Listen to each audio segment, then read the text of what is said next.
మీ అందరికీ ఎవరు దిష్టి తగలకుండా నిండు నూరేళ్ళు ఇలానే కలిసిమెలిసి హ్యాపీగా ఉండాలని మనస్ఫూర్తిగా దేవుణ్ణి కోరుకుంటున్నాను.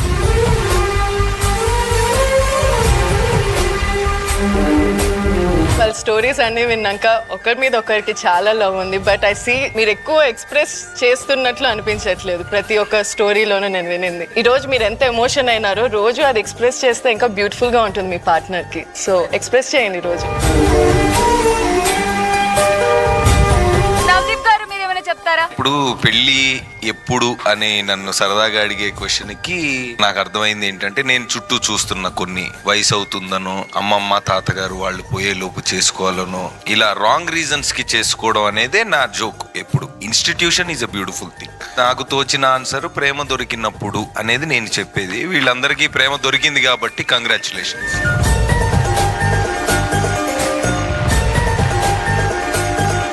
థ్యాంక్ యూ నవదీప్ గారు. అండ్ జానీ మాస్టర్ చెప్పినట్టు మీ అందరికి ఎలాంటి దిష్టి తగలకుండా అందరూ హ్యాపీగా ఉండాలని కోరుకుంటున్నాం. Thank you very much.